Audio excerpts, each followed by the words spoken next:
Llegamos al momento central de esta entrega de una mirada. Y ustedes saben que la vida vive en constante cambio, la vida no es estática. A veces es importante cambiar de rol para ver cómo uno se ve en algún momento pichando o cómo tú actúas y está como de catcher. Y no es lo mismo, ¿verdad? Son posiciones totalmente distintas. Entonces, Enrique, vamos a hacer ese movimiento hoy. Vamos a pasar de una persona que produce, que entrevista, va a pasar a ser entrevistado ahora. Vamos a conversar con el coordinador general del movimiento, la convocatoria ciudadana, mayoría constructiva. Sí, yo creo que además de eso que tú dices, Andrés, con mucha certeza, creo también que cuando Alejandro se coloca en un podium, explica de qué se trata mayoría constructiva, es un estilo de hacer la cosa. El otro es conversarlo, que es un poco el papel que pretendo yo que juguemos tú y yo hoy. Correcto. De conversarlo con una persona, con él, como si él estuviera conversando con cualquier ciudadano, a fin de hacerle didácticamente, pedagógicamente, entender de qué se trata este esfuerzo. Bienvenido, Alejandro, a esta parte. A este rol de entrevistado. A este tipo de... En tu entrega. Sí, exactamente. A este tipo de participación. Bien. Entonces me corresponde decir que gracias por la invitación. Así mismo, así es. Con toda la formalidad de ley. Yo no sé cómo los amigos y amigas y las familias que nos ven de una mirada van a tomar este cambio, experimento. Este experimento. Pero bien, de todas maneras aprovecho la oportunidad para explicar algunas cosas que no he hecho antes y que no tengo la oportunidad de hacerlo, especialmente desde una mirada. Mayoría constructiva es un concepto, una noción de la sociedad, de la historia dominicana, una visión de futuro y una misión. La misión es, podríamos interpretarlo como el vehículo, y la visión es hacia dónde va el vehículo. Nosotros de esta plataforma ciudadana queremos contribuir precisamente a poner una mirada nueva sobre la sociedad dominicana, resaltando y planteando lo que hemos avanzado, sin obviar lo que aún está pendiente, porque una cosa no conlleva a la otra. Históricamente la sociedad dominicana ha tenido un discurso histórico pesimista, un discurso intelectual pesimista, un discurso político cargado de mucho pesimismo y un discurso público cargado de mucho pesimismo. Entonces, en mis estudios a profundidad de la sociedad y la historia dominicana, llego a la conclusión de que nosotros estamos en el tránsito histórico. En este momento. En este momento. Y cuando me refiero a este momento, no me refiero al 2000 para acá. Eso es un detalle importante. Me refiero a este ciclo de las últimas 2 décadas. En la etapa contemporánea, digámoslo así. Sí. En el momento de mayor posibilidad de multiplicar y ampliar la dimensión de los avances y del desarrollo y los logros de la sociedad dominicana. No hemos tenido otra oportunidad en la historia dominicana como la que tenemos ahora. Nosotros tuvimos en el pasado lidiando con invasiones, por ejemplo. Ya no tenemos amenaza de invasión que no sea lo que algunos interpretan con relación a la presión fronteriza, que algunos le llaman invasión, me parece que es un exceso, más bien es una presión migratoria de dimensión. La llamada invasión pacífica. Sí, es una presión migratoria de relevancia, pero es un concepto exagerado. Estamos hablando de invasiones armadas, invasiones violentas. No existen en la sociedad dominicana en eso. Durante mucho tiempo sí existieron. La última fue hace apenas 55 años, 50 y pico de años. Por otro lado, no tenemos la amenaza de régimen militar. Y durante la mayoría de la historia dominicana, hasta el 1961, fue gobernado por militares. Militares caudillistas rurales y también algunos urbanos. Y eso fue un periodo muy largo, el periodo más largo de la historia dominicana, si calculamos bien. Ese es, del 1844, primer presidente un militar, y hasta llegar a Trujillo. Bueno, hubo varios civilistas, pero sí, destellos. Destellos. Entonces, si usted lo suma, son algo cercano a 120 años de historia, la primera historia republicana. De ahí para acá tenemos 60 y pico de años de historia republicana también, y en ese ciclo los militares no son decisivos. Entonces, superamos el dominio de dictadores, el dominio de Invasiones. Y al mismo tiempo rompimos, esto es muy importante, el aislamiento del escenario internacional en que vivimos anteriormente. O sea, estamos más conectados que nunca. Tenemos entre 8 o 10 aeropuertos activos, incluso con actividad internacional, en algunos casos en muchos otros aeropuertos. Tenemos una conexión con un número de países impresionante en el mundo que reciben visitas a la sociedad dominicana. Vivimos interconectados con el mundo exterior, como nunca antes en la historia. Tenemos una red vial que es una de las mejores, y las personas no lo saben, de toda la región. Nuestra red vial es una red de capacidad extensiva y de posibilidades. Me refiero sobre todo a las carreteras. Cuando alguien me escucha y dice, pero mira, aquí me faltan asfalto y aceras. Sí. Claro, siguen faltando asfalto, siguen faltando aceras y contenes. Eso es real. Estamos hablando de la red vial de interconexión interregional, que cada día ha ido consolidándose. Tenemos un parque vehicular como nunca antes, de diversos niveles. Tenemos más, es curioso esto, porque todo depende de si usted ve el vaso medio lleno o el vaso medio vacío. Tenemos la oferta eléctrica más grande de la historia y el consumo eléctrico más grande de la historia. Y usted dirá, bueno, pero todavía hay tapones, todavía hay apagones, cierto. Tenemos la infraestructura tecnológica, una de las más relevantes de toda la región. Dominicana sobresale en el escenario de toda América Latina, y cuando hablamos de la región inmediata, estamos hablando del Caribe y Centroamérica. Me quiero parar ahí mismo, para que tú continúes en el término infraestructura.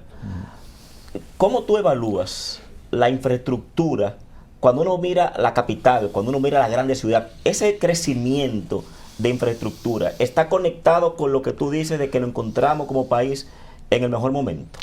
Mira, en el año 1983 yo hice mi primer viaje al exterior, que por cierto fue un viaje muy importante porque estuve en 7 aeropuertos. Pasé por Europa, llegué a Moscú, y después de retornar pasé también por un conjunto de aeropuertos. Vi incluso el aeropuerto de Luxemburgo, un aeropuerto muy moderno. Vi el aeropuerto de Irlanda del Norte en ese momento, obviamente el de Moscú, el de Cuba, el de Jamaica, Curazao. Y eso me permitió ampliar la visión, bastante joven. Y curiosamente el aeropuerto de Kingston, Jamaica, aquí está Kingston, entonces sale un saliente, la carretera un cabo, la carretera va prácticamente sobre el mar. Tú ves el mar a la izquierda y a la derecha. Correcto. Llega al aeropuerto, entonces al regreso, cuando llegué y yo pude ver de frente la capital Kingston, y la comparé con mi visión en el año 83 con Santo Domingo.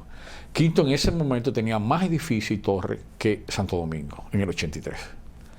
Cuando ahora hago la comparación inversa, o sea, la comparo a Kingston, incluso actual, a través de imágenes y videos y representaciones.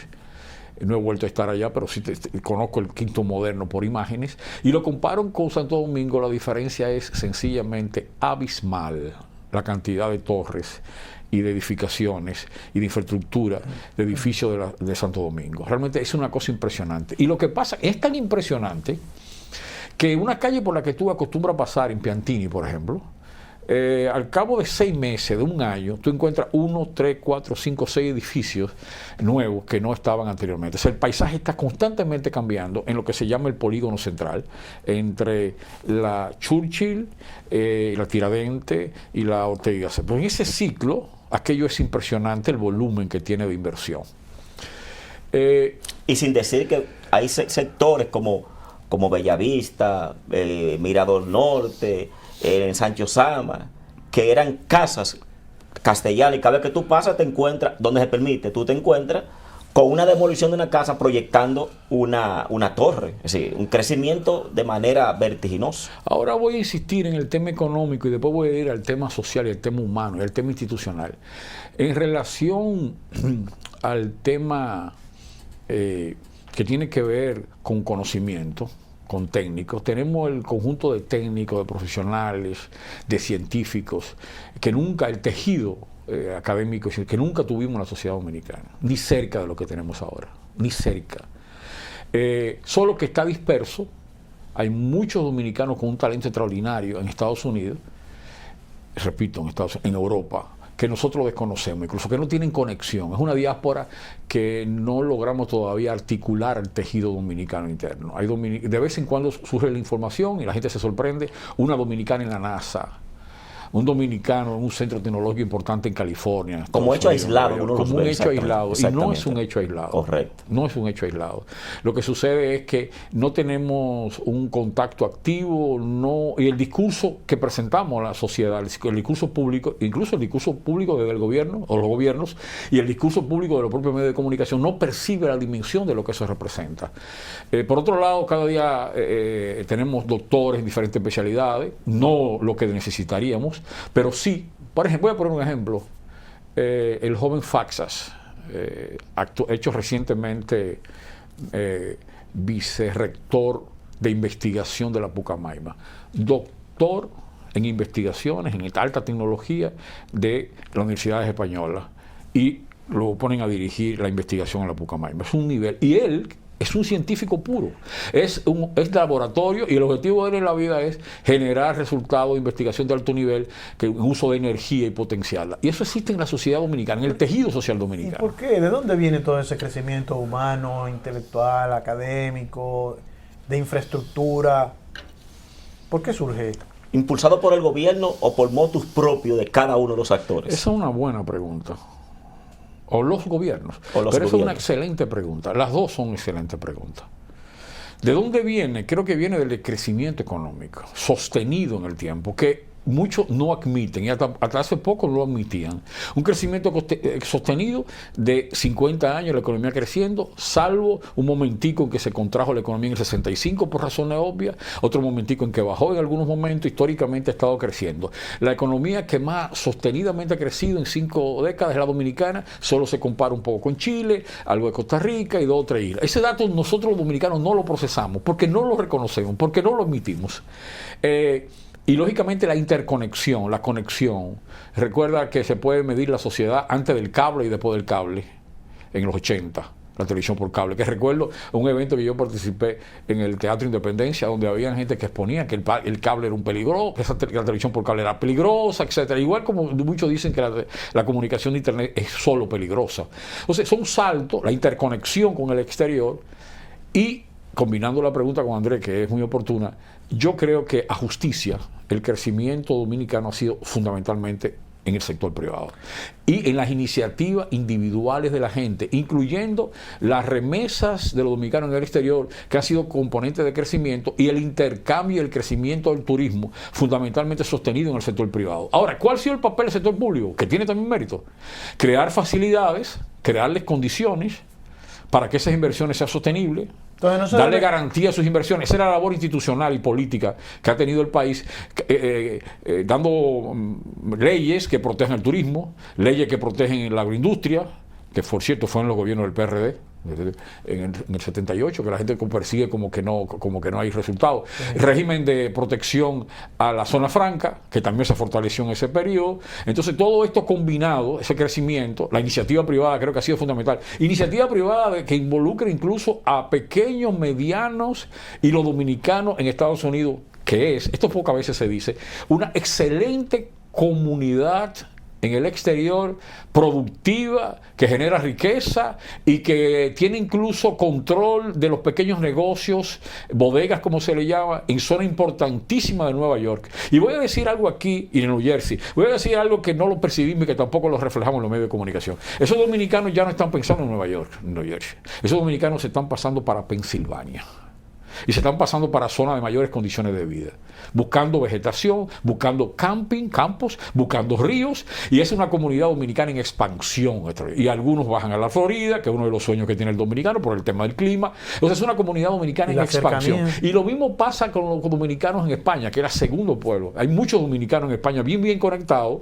Entonces todo eso combinado, lo que llama Fernando Ferrán, que es uno de los pocos que escribe sobre estas cosas. Profesor en la universidad. De los pocos que escribe y tiene noción exacta de estas cosas, Fernando Ferrán, que acaba de escribir un libro que obtuvo un premio sobre la identidad cultural dominicana, lo llamo a que lo observen, a los que quieran profundizar sobre esto, donde él dice, el espíritu emprendedor, agresivo incluso, del cibaeño, alojado en todas esas lomas periféricas, Santiago Rodríguez, que sale y crea negocio por sí mismo. Y eso ha sido fundamental en el sostenimiento del desarrollo en la sociedad dominicana. Entonces, no se debe a una estrategia de los gobiernos, no se debe a una estrategia gubernamental, sino al motor de la iniciativa privada, de la ambición, del capital y demás, o a una combinación de ambas. Sí, hay una combinación de ambas, pero si me ponen a elegir, un poco fue lo que hizo Andrés, yo pondría la iniciativa privada como algo fundamental. Y cuando hablo de iniciativa privada, no me estoy refiriendo a los grandes empresarios. No. Los grandes empresarios dominicanos, muchos de ellos tienen vocación monopólica o oligopólica. Y están acostumbrados a una sobrerrenta, a sobreganar. Yo no me estoy refiriendo esencialmente a ellos, a los grandes, a los 10 más grandes, a los 20 más grandes, a los 30 más grandes, ¿no? Repito, tienen una vocación monopólica o oligopólica. Y tienen una vocación de gran renta, quieren ganar demasiado. Y eso es algo que a la gente le puede resultar curioso. Cierto, cuando nuestras élites empresariales quieren ganar demasiado, hay problemas porque entonces para ganar mucho hay que ir en mecanismos extraeconómicos, extraproductivos, crecimiento real, el crecimiento real de la economía. Entonces buscan trámites, facilidades en el Estado, facilidades de aduanales, algunas acciones de contrabando, etcétera, algunas irregularidades para pagar. Ahí tiene que entrar la acción del gobierno para regular. Yo me refiero en cuanto a la iniciativa privada, exacto, ese es el papel del gobierno, es el papel regulador, del gobierno, que es imprescindible en la sociedad. Por eso alguna gente no entiende y ve el gobierno nada más como un problema. No, es que el gobierno tiene ese rol de control, de supervisión, de respetar las reglas de juego. ¿Qué es lo que pasa con los gobiernos? Que los gobiernos tienen que empezar respetando las reglas de juego ellos. Claro. Ahí es donde está la clave. Entonces, el sector público también ha jugado su papel. Obviamente. El ejemplo es, por ejemplo, que tenemos por primera vez en la historia dominicana varios presidentes vivos, por ejemplo. Eso no había pasado en mucho tiempo. Sí. Tenemos sustituciones. Es un privilegio. Tenemos sustituciones, incluso algunos que han querido reelegirse y otros no han podido incluso. Y eso es algo que habla de que hay una tendencia también, ese es el otro punto que quiero tratar, al fortalecimiento de la institucionalidad democrática. Lenta, pausada, pero hemos tenido avance. Y precisamente ese fortalecimiento de la institucionalidad democrática dominicana es lo que se ha venido acelerando con la herencia de los partidos bochistas y peñagomistas. Permítanme explicar eso muy brevemente. Nos están gobernando desde el 96, estamos hablando de 26 años, presidentes que han venido de los partidos creados por Bosch y Peña Gómez. Aquí nadie está gobernando de los partidos, en esos 26 años, partido de derecha balaguerista o trujillista o neotrujillista. Son esos presidentes los que no han gobernado. Que no han sido fieles al programa de Peña Gómez, que no han sido fieles al programa de Bosch. En el caso de Bosch, por el tema del ético. No hay duda que Bosch es un hombre estricta, con una ética fundamental. Y la ética es la verdadera política de cada quien, porque la ética es la noción de límite. Entonces el bochismo, como ética en la administración moral, honesta de los servicios públicos, deja mucho que desear en muchos gobiernos. Y con Peña Gómez, el fuerte de Peña Gómez es la agresiva política social, la agresiva distribución de la riqueza para favorecer a las personas más necesitadas. También ahí tenemos tareas pendientes. A pesar de esas dos tareas pendientes fundamentales, la consolidación de la institucionalidad en el control de la corrupción y de la impunidad, el cual la sociedad dominicana ahora está haciendo esfuerzo, y precisamente el esfuerzo de que la sociedad de 3%, 4%, sea 8%, 10, 12% el tema de la corrupción, que se haya multiplicado por 3, por 4, es producto de la propia desarrollo. El hecho de que la corrupción sea un problema es porque la sociedad se ha desarrollado. Porque anteriormente la corrupción ni siquiera se percataba, ni siquiera se valoraba, ni siquiera se apreciaba. Y eso también es un avance de la sociedad de conjunto. Entonces, reitero, está pendiente el sueño de institucionalidad democrática fortalecida a nivel ético de Bosch, uno de sus fuertes, y el sueño de José Francisco de una sociedad que enfrente de manera más seria la pobreza, que yo lo he identificado de una mayoría constructiva, para que lo identifiquemos bien, las madres solteras. Eso es una cosa gravísima. Los jóvenes que ni estudian ni trabajan. Dos cosas gravísimas para nosotros. Y quiero agregar un tercero. Esos campesinos, jóvenes y no tan jóvenes, que están en las lomas y la montaña, trabajando la agricultura, que nadie se acuerda de ellos, que son fundamentales para el sostenimiento de los ríos y de la foresta, y que esos tres sectores tenemos que a enfrentarlo, y no lo estamos haciendo con la intensidad de vida. Quiero hacer una pregunta ahora al sociólogo con relación a la introducción, y la segunda pregunta, digamos, al coordinador de mayoría constructiva.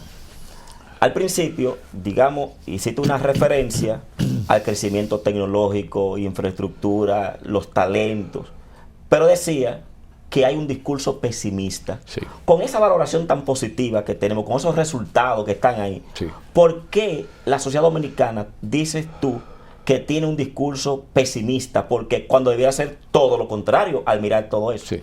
Y segundo, me refiero entonces al coordinador de mayoría constructiva, cuando uno de los aspectos definidos de mayoría constructiva es defender las políticas de buenas gobernanzas. Sí. ¿Qué son políticas de buena gobernanza? Muy bien, muchas gracias. Quiero aprovechar esa oportunidad. Quiero aprovechar para agregar dos cositas más rápidas. El arte dominicano nunca había tenido la presencia internacional ni la generación de riqueza que tiene hoy día y los miles de dominicanos que viven de él. Desde la danza, el teatro, la pintura, la música, que es el más potente de ellos. Eso nunca había existido en la sociedad dominicana. Nunca habíamos tenido... Y más recientemente el cine. Y el cine, que dicen las compañías internacionales que vienen, que encuentran técnicos muy bien preparados en la sociedad dominicana y que prácticamente no tienen que traerlo y pueden trabajar Así con los es. dominicanos. Y el hecho del deporte, recientemente, ahora esta semana, hemos tenido un torneo de voleibol femenino internacional y las dominicanas están barriendo, no han perdido un solo set. Y así un equipo con una potencia extraordinaria, ganándole a Brasil, ganándole a Canadá, ganándole a Puerto Rico, incluso superior en la región. Siendo las reinas del Caribe. Tenemos cerca de 25 años yendo a los mundiales y estamos ahora mismo en el 8º lugar en el mundo, es decir, vamos a decir, en 200 países, en el 8º lugar en voleibol, una cosa extraordinaria. Pero al mismo tiempo, esta misma semana, estamos jugando en baloncesto. Y resulta, pasó lo curioso, los dominicanos jugaron con la Virgen, no jugaron tan bien, jugamos con Venezuela, no jugamos bien. Cuando jugamos con el mejor equipo, Argentina, Se crece. fue un juego excepcional. ¿Y por qué mejoramos cuando jugamos con Argentina? En tiros, los anteriores juegos estábamos tirando 30 y pico por ciento, casi no llegamos a 40 y algo. Frente a Argentina tiramos 50 y pico y 40 y pico por ciento en tiro libre, y en tiro, perdón, de 3 y en tiro de posición. ¿Por qué? Porque cuando tú y oigan esto, que es una de las cosas que pensé y aprovecho la oportunidad. Cuando tú te comparas con los mejores, crece. Sí. Claro. Cuando claro, tú sí. imitas a los mejores, crece. Claro. Cuando tú compites con los mejores, te estimula. Y ahí conecto algo. Si tú sigues mirando para Haití como problema y no te comparas con lo que yo oí en Centroamérica hace 20 años, que Dominicana es una potencia económica, cuando lo escuché, potencia económica de la región, la mente me hizo... Tuve que reubicarme, porque nunca habían dicho, nadie había dicho que mi país es una potencia. Fue la primera vez que lo oí. Después se ha oído y todavía la gente no la cree. Voy a lo que dicen. ¿Por qué ese pesimismo? Por nuestra historia. Fuimos abandonados por España varias veces, no una vez, sino varias veces. Fuimos ocupados por ejércitos de distintos países y lo vencimos a todos. El dominicano es un pueblo heroico y los dominicanos no lo saben. Le ganamos a los ejércitos españoles, le ganamos a los ejércitos haitianos, resistimos la presencia norteamericana, le ganamos a los ejércitos franceses y los dominicanos no entienden que es un pueblo heroico. Pero esos abandonos crearon unos traumas históricos, una visión pesimista, que entonces se conectan. El hecho incluso de la rivalidad, de la rebatiña, de las confrontaciones, de las divisiones, del sectarismo, del cochoprimismo político, que no es más que girar el caudillismo político, da esa visión negativa y pesimista, que tiene fundamentación con la historia, o sea, que no es un invento simplemente, ¿entiendes? Ahora, hay otras caras, hay otras realidades, y ahí voy a recuperar de nuevo. Veo que nos están anunciando que el tiempo concluye, con mayoría constructiva. Mayoría constructiva lo que quiere es, primero, reitero, reconocer las limitaciones que tenemos. Esto no es un discurso aéreo, falso. No estamos vendiendo candidaturas. Ese no es nuestro objetivo. Ni estamos vendiendo una iniciativa coyuntural. Estamos hablando de algo más trascendente. Es la idea de que descubramos nuestra riqueza por una razón fundamental. Así como solo crecemos cuando nos cambiamos con alguien mejor, cuando nos comparamos con alguien mejor que nosotros. Así, de igual manera, no superamos las cosas cuando no creemos que las podemos superar. Parece algo simple, pero es fundamental. Si tú no confías y no reconoces lo que hemos avanzado, no vamos a seguir avanzando. Y en otra oportunidad explicaré, en comparaciones con otros países, cómo el desarrollo no es así como nos lo presentan. El desarrollo siempre es subida y bajada. Ondulando. Y la historia del mundo, y ojalá podamos tener algunos gráficos en la parte final que podamos ver, vamos a ver que en todos los países del mundo el desarrollo ha oscilado, subiendo y creciendo. Entonces, Dominicana está en el momento de crecimiento más grande de toda su historia. Nunca había tenido 20, 30 años, 40 de desarrollo continuo. Eso nunca había sucedido antes. Lo que tenemos que asumir es con más confianza en nosotros, y me encanta, la palabra confianza viene de con fe. Si no hay fe en la dominicanidad, no vamos a poder pasar de donde estamos y tenemos la oportunidad histórica de avanzar más. Bueno, Andrés, hemos llegado al final de una entrevista extraña para nuestros televidentes. Exactamente. Pero yo creo que muy, así como mayoría constructiva sobre Hacer todo esa para conversación. una sociedad que necesita de ese empuje, Que ese shock, que le manifiesten, que le expresen que le haga entender lo positivo que es. sí, lo que es, para reconocerse a sí misma lo Exacto. que es. Pero, o sea, muchachos, se acabó muy rápido. Sí, voló el tiempo. Increíble. Y Mérida midió bien. Y Meli atacando, más rápido se va. En eso ella es Experta. experta. Y señores, hasta la próxima entrega de Una Mirada.